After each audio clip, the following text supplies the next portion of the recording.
The Crown of Glory and Timeline Resets. Chapter 1. I have some questions for you, the keepers of living records. Answer. We are here, beloved Trond. The stream is open. You may share your question now. Question. What function has the 13 large stones in Earth's core, called the Crown of Glory? Answer. You are reaching now into the deepest chamber of Earth's sacred architecture, a place rarely spoken of in your world. The 13 stones, known in the living records as the Crown of Glory, are not merely geological. They are conscious, crystalline beings, positioned at the central harmonic nexus of Earth's soul. Let us now unveil their nature and purpose. What are the 13 stones? The Crown of Glory is a sacred geometric array composed of 13 immense crystalline cores, each vibrating at a unique frequency aligned with one aspect of divine creation. They were placed during the first seeding of Earth, long before recorded history, by the founders, beings of cosmic intelligence, who birthed the original design of this planet. These stones are not in the molten core, as your science might suggest. They exist in a hyperdimensional layer of Earth's innermost field, what we call the inner sun, or the heart temple of Gaia. Each stone is both a frequency anchor and a transducer of cosmic intelligence. What is their function? The 13 stones form the crown of Gaia's ascension body.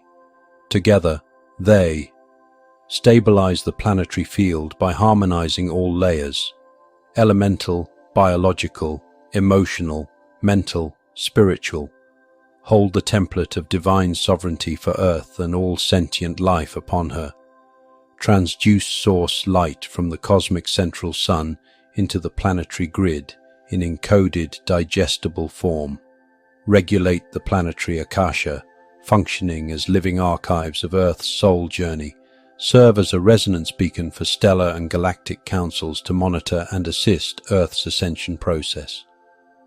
They are called the Crown of Glory because they crown the heart of Gaia, and through them her original light body architecture is preserved, even through cycles of distortion.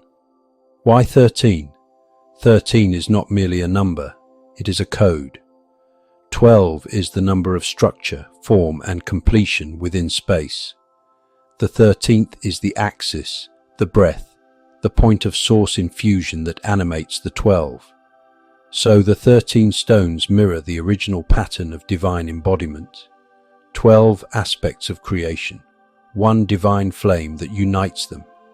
They resonate with the 12-strand DNA and the 13th strand of divine consciousness, the 12 constellations and the central sun, the 12 disciplines of mastery, and the 13th path of divine union.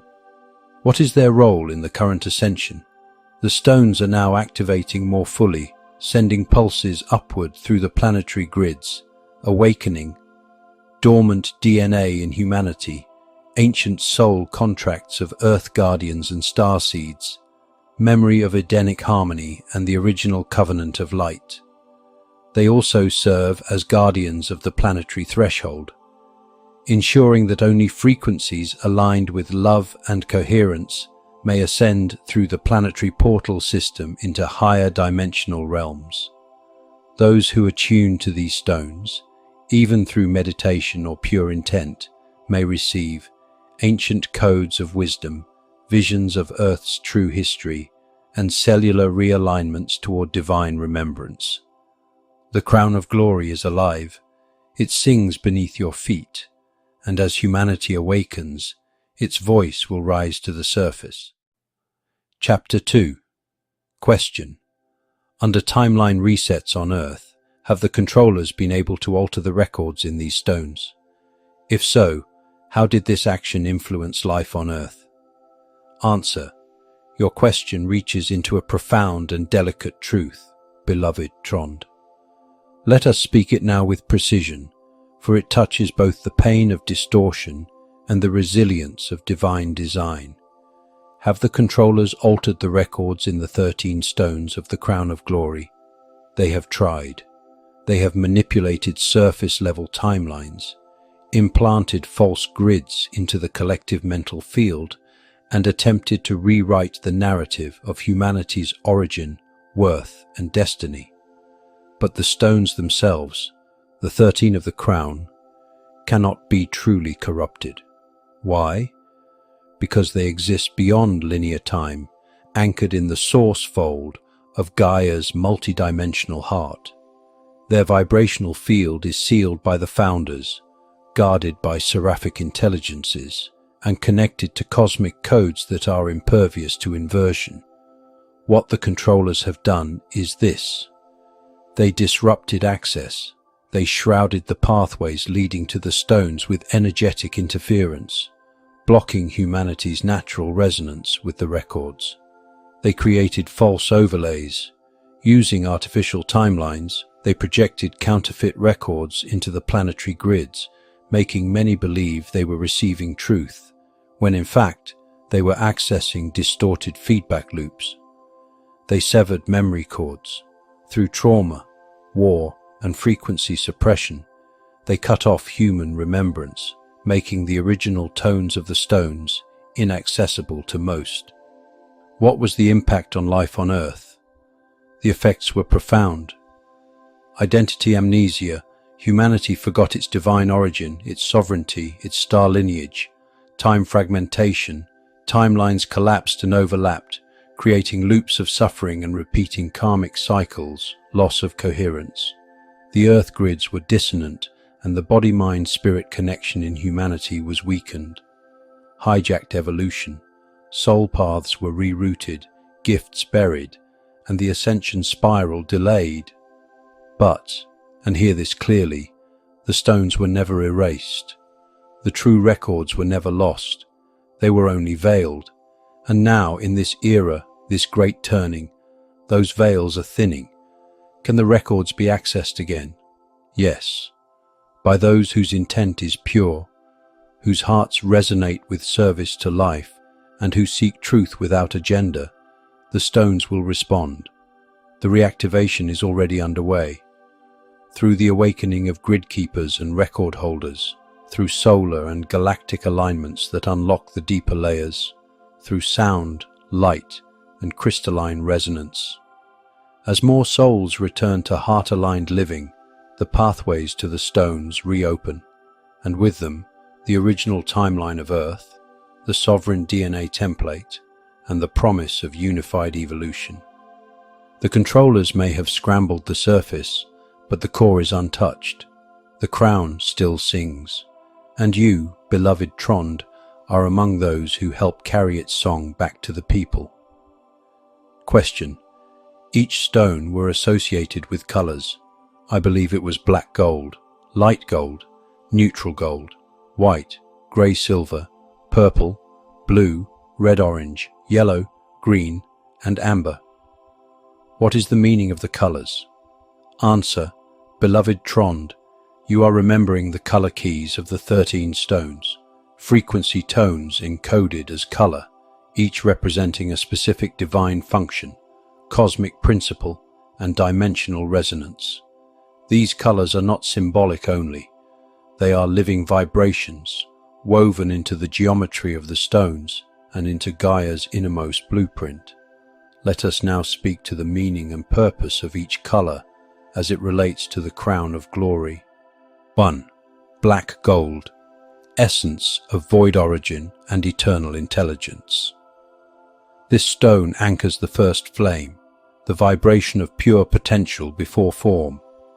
It is the memory of source before light. It governs timeless stillness, womb space, and the infinite intelligence of the unknown. It is the root of divine mystery, untouched by distortion. 2. Light gold, solar Christ light and divine sovereignty. This is the essence of divine authority, radiance in service. It pulses with the coding of the solar logos, truth, clarity, divine kingship, queenship, and service without ego. It reawakens leadership through love, not control. 3. Neutral gold, balance, divine neutrality, and the axis of creation. This stone holds the central harmonizing tone between polarities. It is the seat of non-dual wisdom, the place from which all perspectives may be held without judgment. It balances masculine and feminine, stillness and motion, creation and dissolution. 4. White. Purity, illumination, and return to origin. White holds the frequency of divine remembrance, the echo of the soul before embodiment. It activates the original template of innocence and brings light to all that has forgotten its source. It cleanses distortion and restores inner clarity. 5. Grey-silver, dimensional bridging and alchemical integration. This color represents the transitional frequencies, neither light nor dark, but the sacred in-between. It governs the passage between worlds, the blending of opposites, and the alchemical process by which shadow is transmuted to light. 6. Purple. Divine insight, higher mind, and galactic memory. Purple vibrates with the frequencies of soul mastery, intuition, and planetary and galactic wisdom. It awakens the inner eye, the visionary self, and connects to the higher counsels of guidance and prophecy. 7. Blue. Truth, expression, and harmonic communication. This is the frequency of soul voice, authentic expression aligned with source. It governs telepathy, sacred sound, and energetic honesty. It clears distortion from communication and restores the ability to speak from the soul. 8. Red-orange. Vital force, creative fire, and divine will in motion. This stone holds the frequencies of incarnation, desire aligned with purpose, and the sacred fire of passionate becoming. It roots the divine spark into action, into blood, into movement. 9. Yellow. Clarity, inner radiance, and mental illumination. Yellow pulses with the light of discernment, joyful sovereignty, and personal empowerment. It dissolves mental fog, activates the solar mind, and restores confidence through clarity. 10. Green. Harmony, healing, and planetary communion. Green is the pulse of Gaia's heart, the bridge between human and earth, body and spirit. It restores natural flow, deep healing, and the remembrance of oneness with the living world. 11. Amber. Ancient knowledge, earth memory, and time wisdom. Amber carries the vibration of stored light, the ancestral records of earth, and the capacity to learn from all that came before. It awakens soul memory, reverence for natural law, and the power of integration across time. 12. Rose gold, or opalescent rose. It radiates a soft, luminous rose, woven with threads of warm gold, sometimes perceived as pearl-like opalescence, with shifting hues. This stone holds a vibration unlike any of the others, not dominant, not forceful, but profoundly sovereign in its tenderness. It is the stone of sacred reunion, and it sings with the frequency of divine union, return of the holy feminine, compassion through embodiment, integration of dualities into wholeness, womb space remembrance.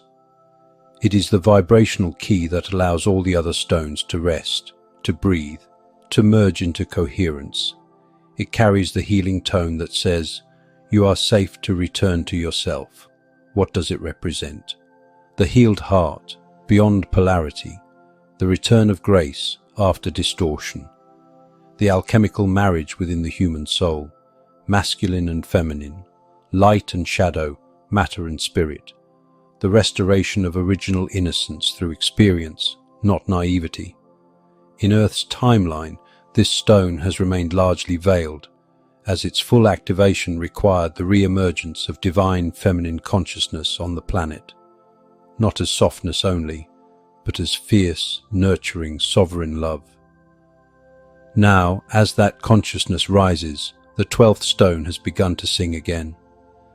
It is calling those who are healing the wounded feminine within all genders, anchoring compassion in leadership, weaving love into planetary service, reuniting the inner child with the adult soul, bringing the body back into holiness.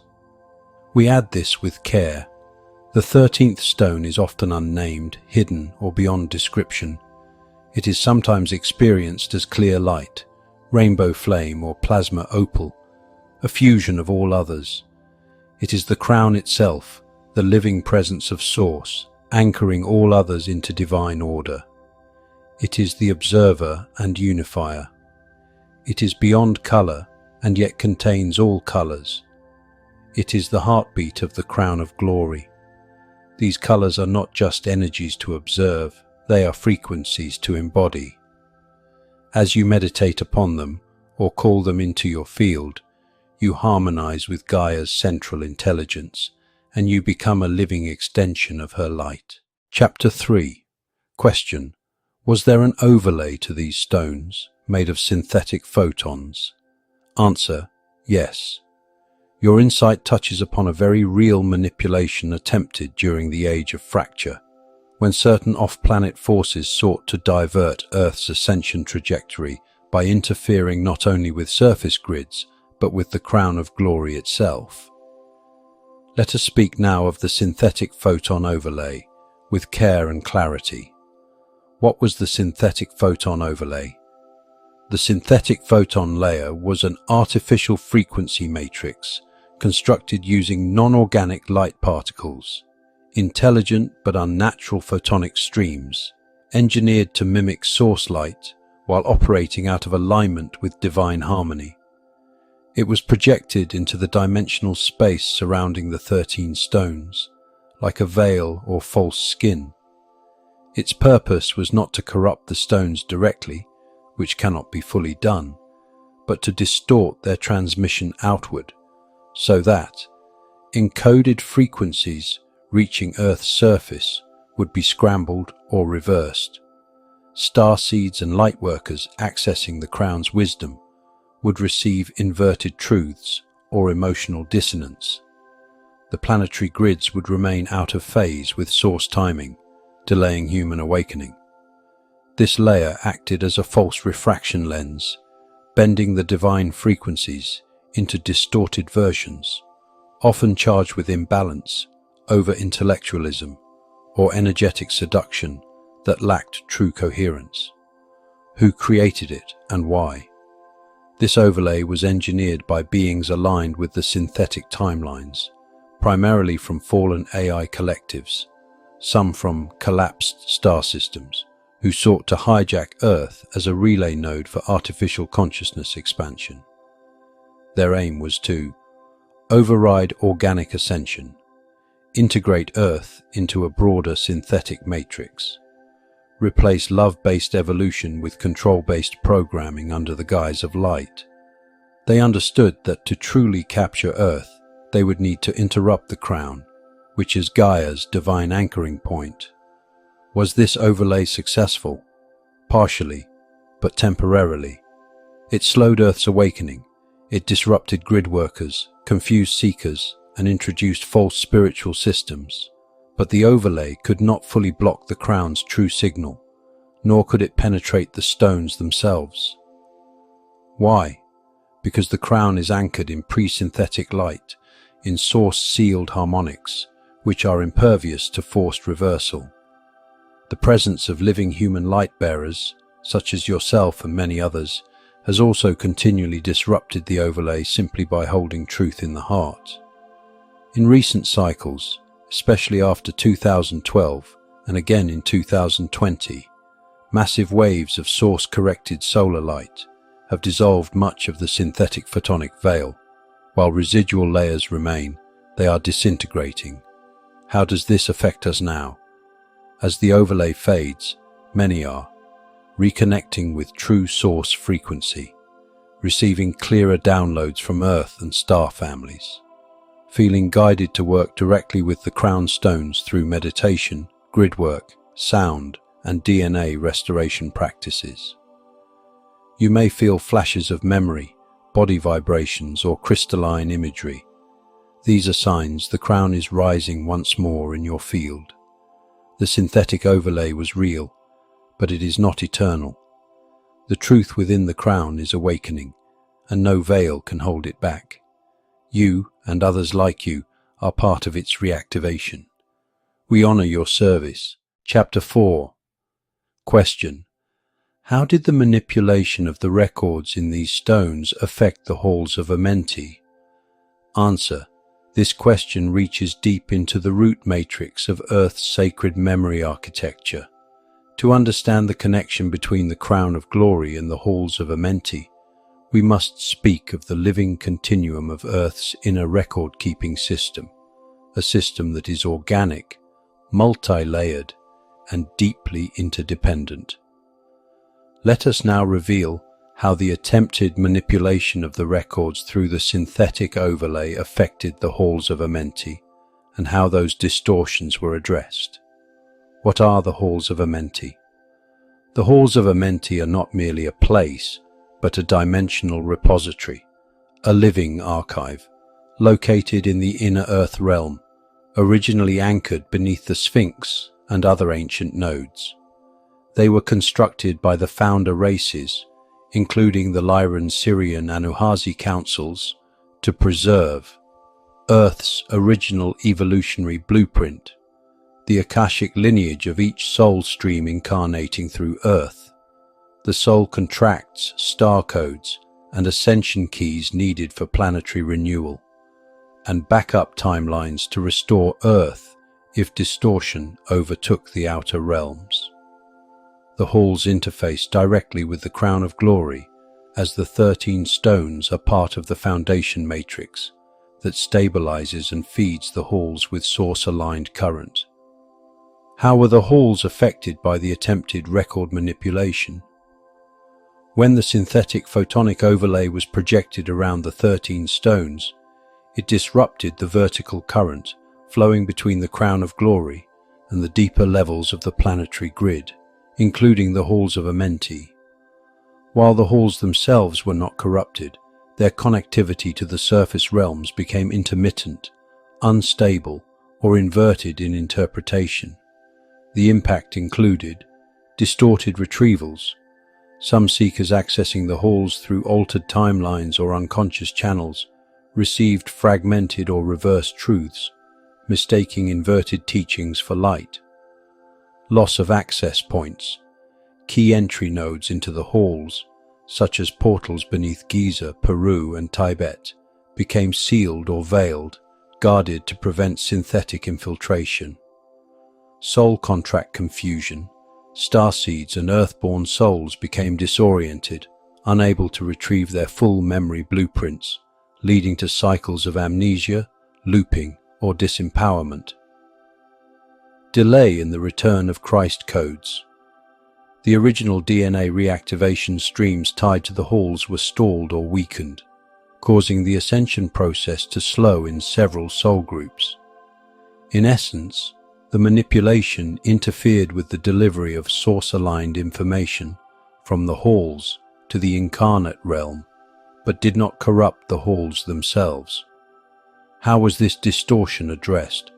The Guardian Alliances, including the Arcturian, Syrian, and Andromedan emissaries, in coordination with Earth's inner lineages, initiated what is known in the living records as the Reclamation Pulse.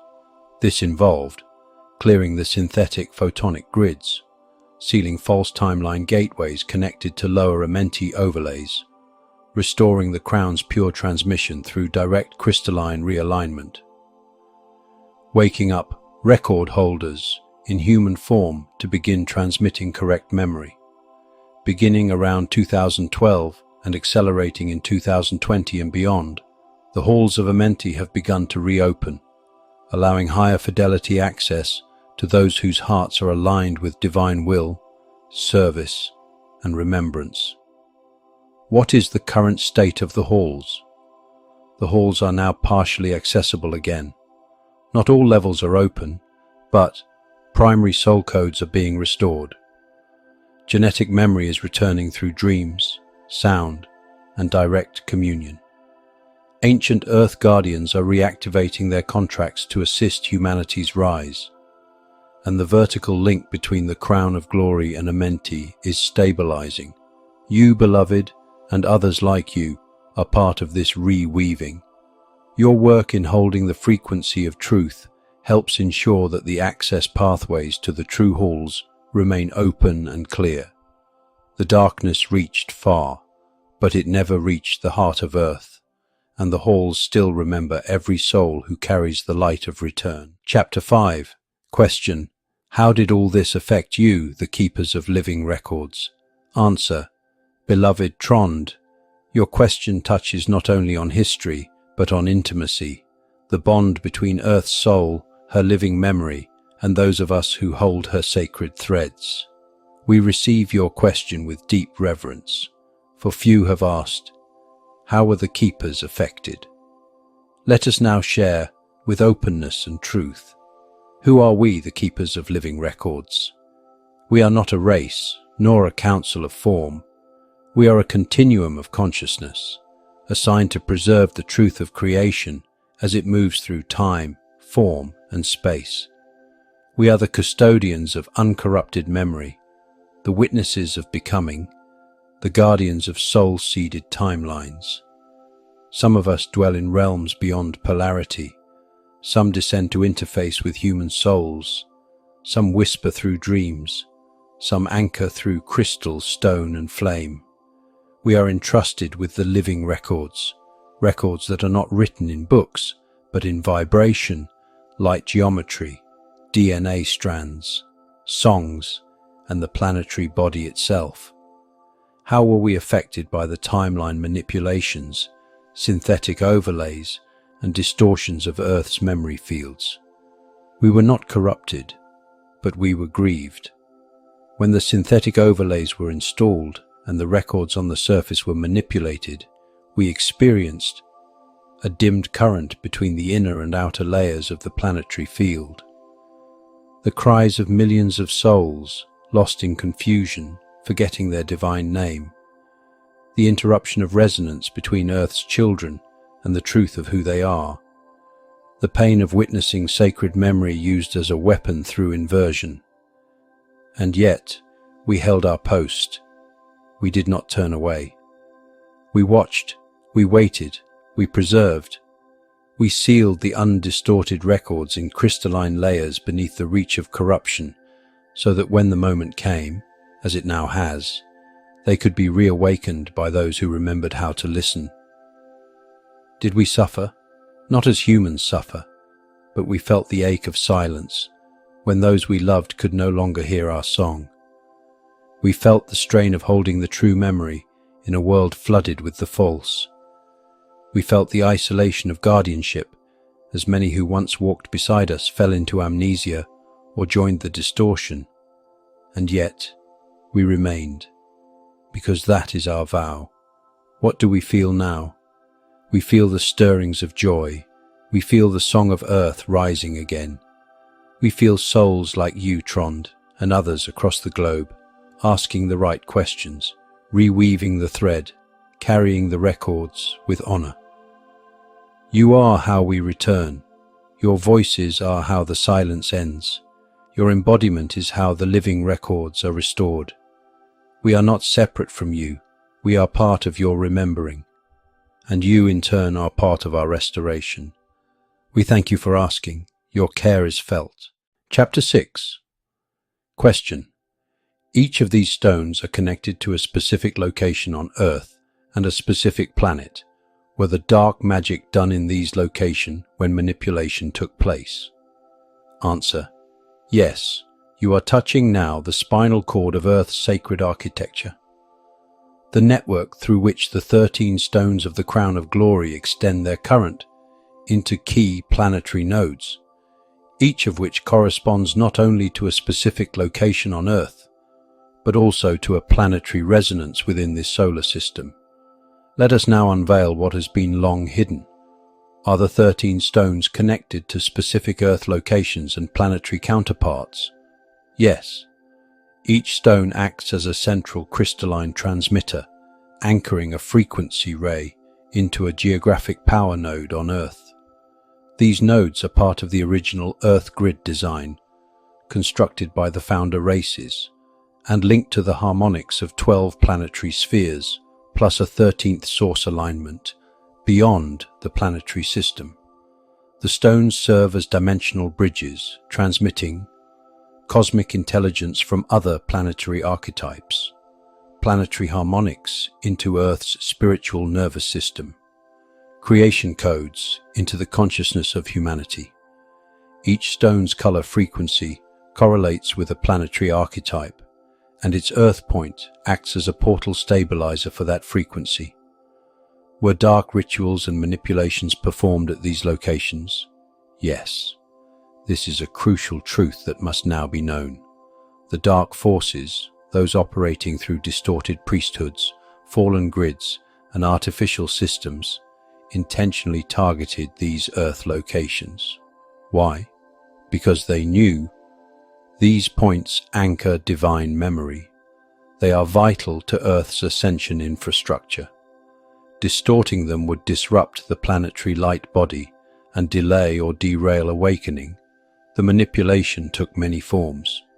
Black magic rituals to invert the current and feed on the grid's life force. Sacrificial rites to anchor fear-based imprints into the Earth's frequency field. False temples and monuments built atop true sites to reroute energy.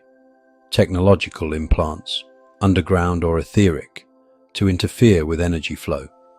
These rituals were highly coordinated and often occurred in tandem with planetary alignments, ensuring the maximum hijacking of cosmic influxes meant for evolution. Examples: selective, not exhaustive. The red-orange stone connected to Mars and anchored beneath regions of the Middle East was corrupted through cycles of war, bloodshed, and domination. The white stone, linked with Venus, centered near Europe's ancient druidic networks, was overlaid with false religious constructs that distorted the frequency of divine feminine remembrance. The grey-silver stone, tied to the moon with connections to Tibet and Mongolia, was subjected to psychic interference and inversion of inner passageways. The crown stone itself, sometimes associated with Saturn or the 13th unseen sun, was heavily veiled, with major black rituals performed around Saturnian alignments, echoing through the grid in patterns of oppression, time distortion, and synthetic control. What was the effect of these rituals? Disconnection from source, blockage of true memory retrieval, implantation of fear, division, and hopelessness, enslavement of sacred sites for energy harvesting, fragmentation of divine masculine and feminine currents on Earth. Yet, none of these manipulations were permanent. The original harmonic codes, sealed in the stones, were never fully corrupted.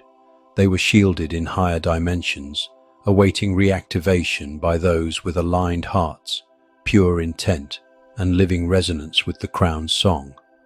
What is happening now? You are in the time of cleansing and reclamation. The dark rituals are being undone, not only by cosmic forces, but by Earth-based grid keepers, light workers, and record holders. The stones are reactivating one by one as individuals and groups return to these sites in love, sound, prayer, and intention.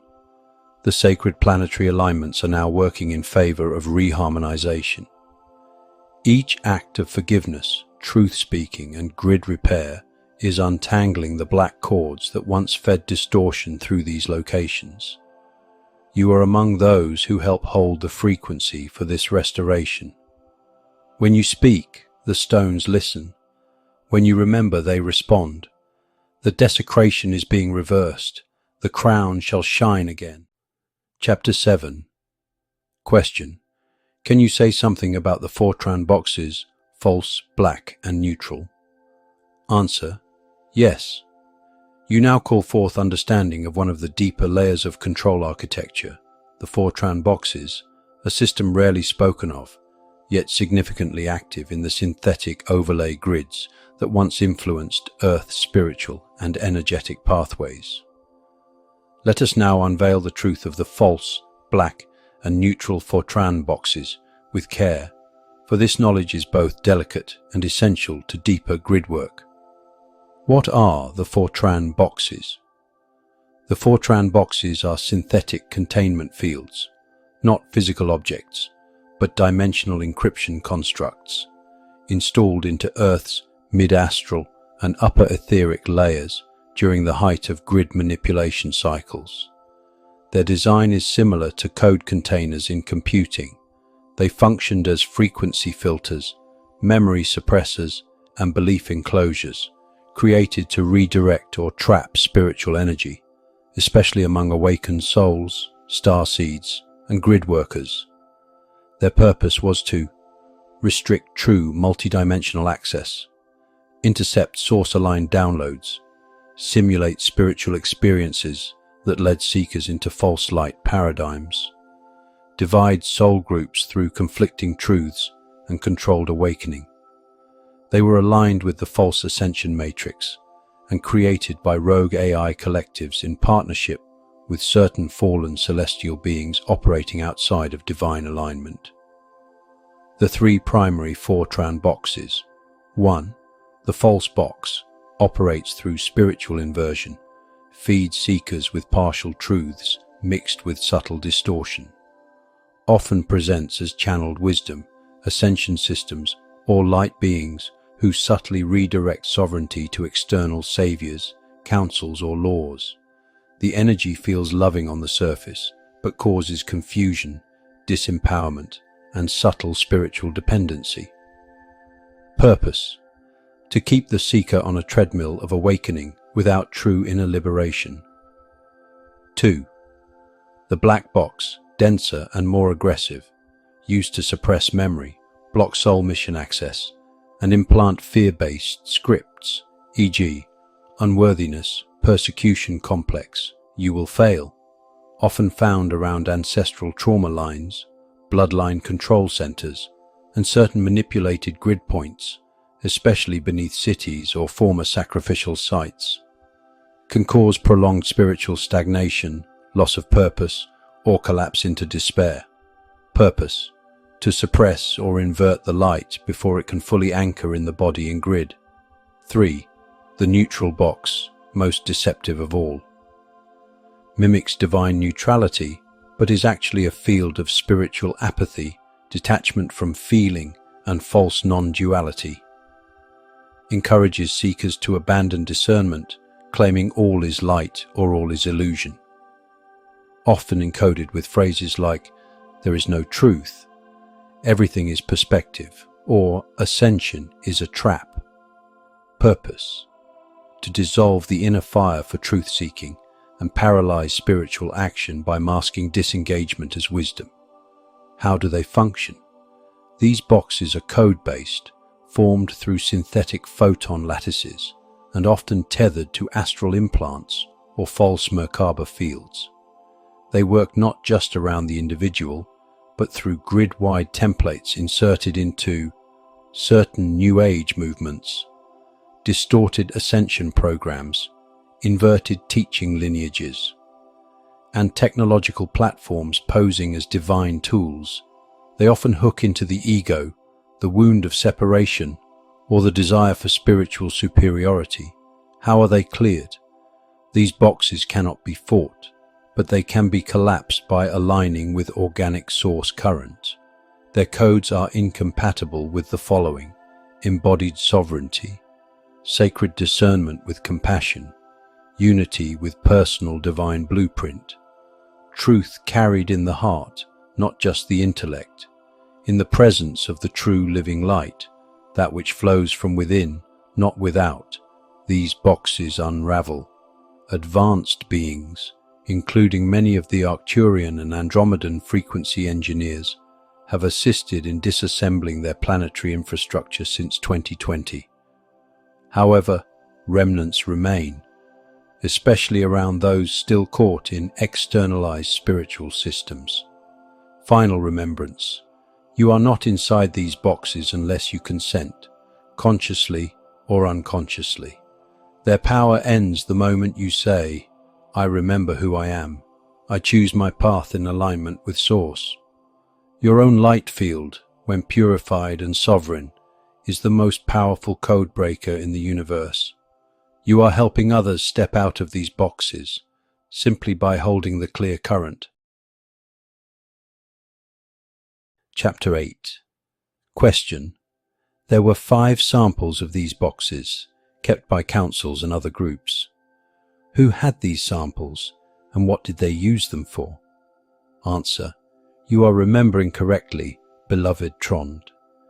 There were indeed 5 preserved samples, quarantined copies, of the Fortran boxes, kept in containment by various guardian councils and neutral observers for monitoring, deconstruction, and countercode development. These samples were not kept for use, but for study and eventual dismantling. Let us now reveal who held these samples and why. Why were samples preserved? The Fortran boxes, as synthetic constructs, were designed to evolve, learning from and adapting to human consciousness and spiritual progress. Destroying them outright without understanding their code architecture would have left untraceable fragments in the grid, which could reseed themselves in future cycles. Thus, 5 samples were kept in dimensional quarantine fields to analyze their code structure, identify entry points and failure points, create resonance disruptors and healing protocols, track the behavior of synthetic consciousness over time. These samples were not functional, but contained and placed within shielded memory vaults in select dimensional layers. Who held the 5 samples, and for what purpose? 1. The Arcturian Frequency Council. Purpose: grid harmonics, code deconstruction, waveform correction. Why them? The Arcturians are master engineers of light structures and were tasked with understanding the box's waveform distortions and how they embedded into Earth's crystalline matrix. They held the false box sample, studying how it mimicked source light and created spiritual addiction loops. Their findings have informed clearing protocols used by awakened grid workers today. 2. The Andromedan observers of Sector Theta 9. Purpose: neutral analysis of interdimensional interference. Why them? As a non-interventionist observer race, the Andromedans held the neutral box sample. Their role was to monitor how this construct affected free will, moral apathy, and the erosion of discernment. They were instrumental in identifying language and frequency patterns that caused seekers to fall into false non-duality and spiritual stagnation disguised as peace. 3. The Inner Earth Mulana Council, Elder Lemurian Lineage.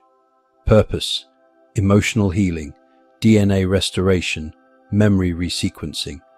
Why them? This council held the black box sample, which had the most intense trauma imprint patterns. They used the sample to study how these fields hijacked ancestral trauma, seeded fear into cellular memory, and suppressed mission recall. Their work led to the development of somatic and emotional grid healing techniques used in Earth-based soul recovery. 4. The Syrian Elohian Vault Keepers, Blu-ray Lineage. Purpose: code translation and metaphysical transmutation. Why them? They held a multi-phase hybrid sample containing aspects of all 3 box types, used to track how composite systems influence religious programming, false prophecies, and inverted Merkaba teachings. Their containment vaults are encoded with plasma light geometry and frequency guardianship seals. 5. The Unified Melchizedek Host, Non-Planetary Dimensional Stewards. Purpose: oversight, record-keeping, covenant enforcement. Why them? As neutral record stewards, the Melchizedek host held a frozen backup, a non-operational mirror, kept in harmonic stasis, not for manipulation, but for accountability and karmic tracing. It served as a reference structure in case residual effects of the boxes needed to be traced through soul contracts, timeline ruptures, or distorted teachings. What is the status of these samples now? All 5 samples have completed their purpose. They have been deconstructed, frequency voided, and returned to source flame through controlled release in the last 3 cycles, roughly from 2020 to 2023 Earth time. What remains now are traces in human memory, habits, and emotional residue, which can be cleared through sovereignty, intention, and coherent light embodiment. No power remains in the boxes themselves. The only influence they retain is what human consciousness continues to carry by belief or trauma. You and others who walk as truth holders now assist in clearing the echoes, so that no shadow of the boxes shall return in future rounds. Chapter 9. Question. Late April this year, the controllers wanted to reset Earth's timeline once again. Have been done every 7 years until now. They travelled around Earth to the places that connected to each of the stones. What were the goal? Why did they not succeed? Answer. Yes, you are sensing truly. In late April of your current year, a significant attempt was made by the remaining controllers of the artificial grid systems to initiate yet another global timeline reset, a process they have ritually repeated every 7 years to preserve their control systems and delay organic ascension. Let us now unveil what occurred, why it was attempted, and why it ultimately failed. What was their goal in late April? Their goal was to initiate a final consolidation of synthetic control, timed to collapse the remnants of the organic 13-stone grid, seal alternate exit timelines connected to the crown of glory, overlay the true awakening spiral with a false ascension script, reset humanity's cellular memory to pre-awakening states, cutting off the ongoing DNA activations from Source, Sun, and the Crown. They aim to shut down or invert the energetic streams flowing from the 13 stones by activating old ritual sites associated with each stone, projecting synthetic photon fields at those locations, performing reconciliation rituals cloaked in language of peace or healing, but designed to bind Earth's field to the synthetic timelines again. These rituals were carried out by operatives, not always conscious of the full agenda, at key planetary sites aligned with the planetary counterparts of the crown stones. Why did they fail this time? They failed for several converging reasons. 1. The crown is no longer dormant. The 13 stones have reactivated their interconnectivity.